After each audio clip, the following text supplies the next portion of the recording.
Are you ready to take your business to the next level? Join me on Scaling Your Business, where I interview leaders who have actually scaled and successfully sold their businesses so you can learn what to do and what not to do. Subscribe and join us as we go through this amazing journey on scaling your business.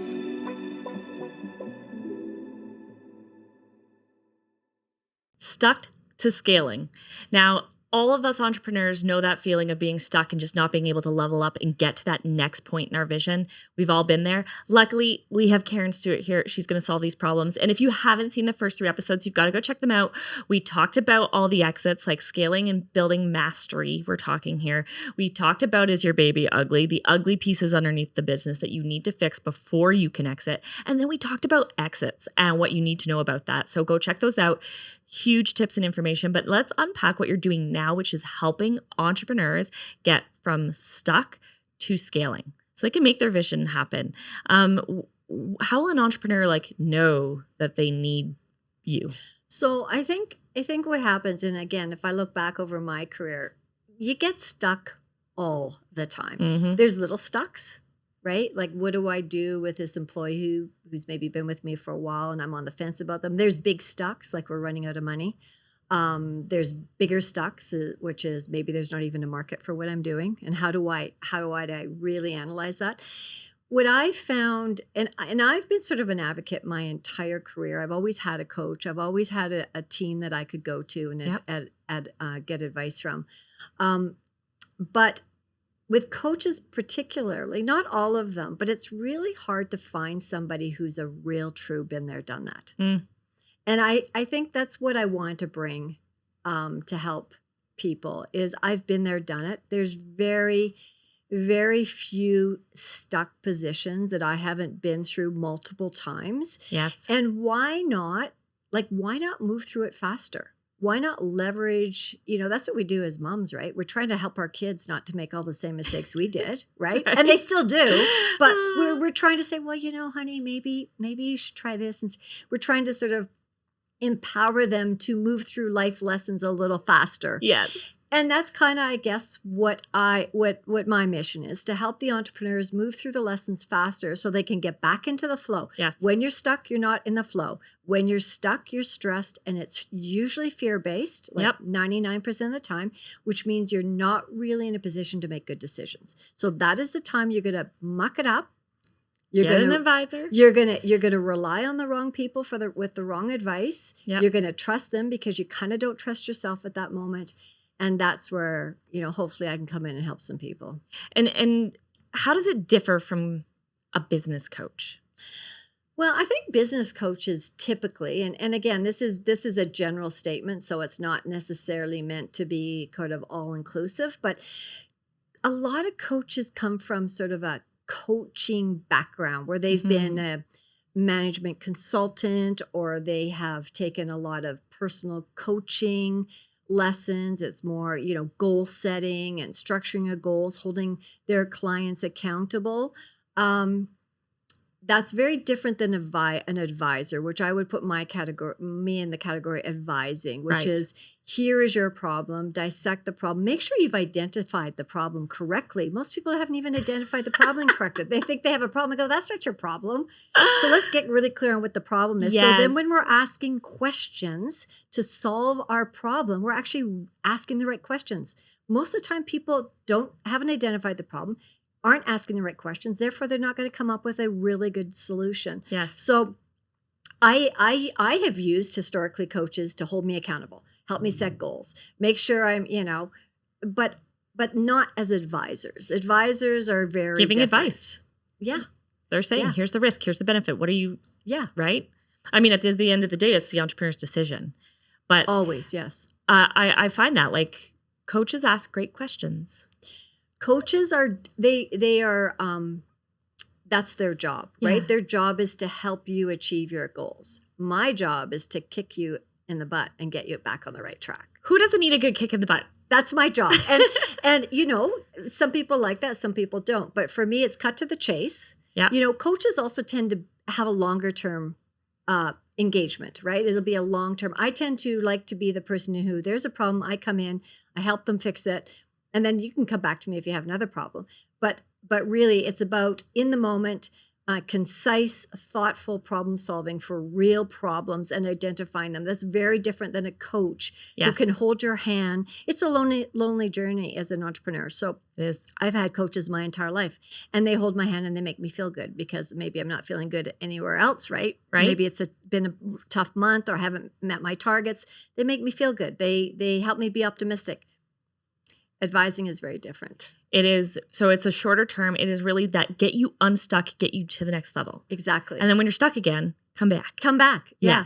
It's like, and that is strategic. Because usually when we're stuck, here's a simplicity of it.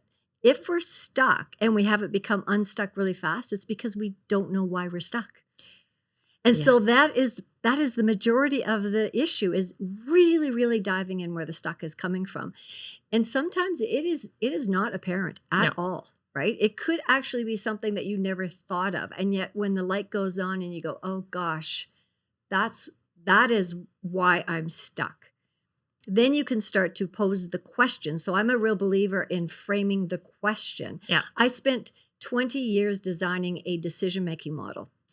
And I've tested it, and it helps people. I use that with my clients. It helps people go through a decision-making model so that when they get to the decision, they know that in that time and in that moment, it was the best decision. Now, 10 years from now, 5 years from now, it may not have. Like, it's like if we may marry the wrong person. It felt like it was really the right decision at the time. In hindsight, maybe it wasn't. But we made the best decision at the time with the information we had. And the person that we were at that time. And so if we could hold ourselves accountable to making really good decisions all the time, even if hindsight shows that there could have been a better decision, that's okay. Because guess what? That's a confidence builder. And as an entrepreneur, other than protecting your vision and your belief and your optimism, you got to protect your confidence, because if you don't believe, nobody else is going to. That's right. That is absolutely right. And it's hard to keep that confidence as you go through the failures, as you go through the getting stuck and iterations. It's hard to keep being like, this is why I'm doing this. Totally. You have to hold that sacred. Oh, totally. I can't even begin to tell you. And I'm sure you've done the same things. You wake up at 2 a.m. and you're staring at the wall going, I can't figure this out. I can't figure this out. It's a lonely place to be. And then if your other side's going, oh yeah, but it's a really good business and you should stick it out and it's really wonderful. It's like, yeah, not at this moment. It's 2 a.m. I'm exhausted. I can't figure this problem out. Like, give me a break. Can someone just take this albatross away from me right now? Can I start all over?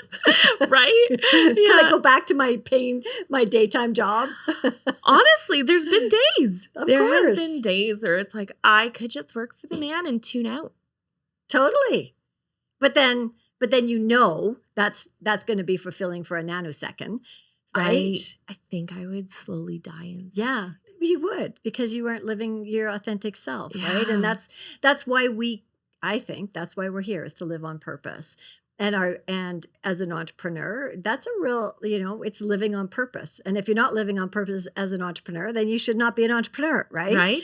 Or change your course. Or one of my coaches says, the kids say you only live once, YOLO, right? I don't know if the kids say that anymore. Do they still say that? Anyway, he goes, you only die once. You live every day. Live it. That's true. Love that. That's so good. Yeah. And it's like, I'm waking up today and I'm living it. I'm filling this day, right? Because and I think too, the other thing for entrepreneurs is my sister is a recent entrepreneur. She started a very successful gym in Vancouver.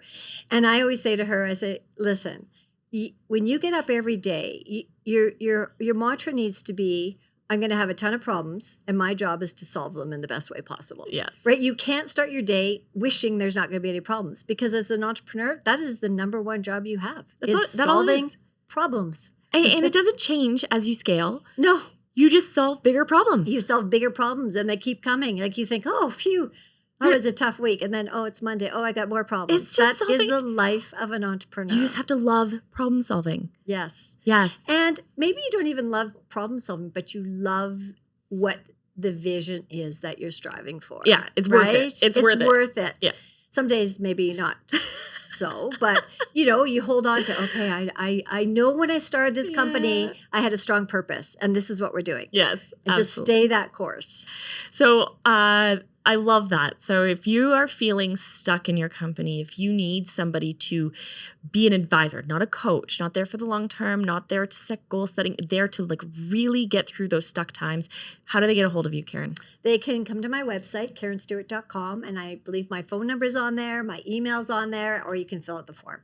Excellent. I'm going to go right now so I get unstuck here. So check out the other episodes if you haven't checked it out. This is Scale Your Business, and we'll see you next time. Get ready to learn from industry leaders who have scaled and sold their businesses successfully. Learn what to do and what not to do when scaling your business. Don't make unnecessary mistakes when you're scaling your business. Make sure you subscribe to Scale Your Business, and we'll see you next time.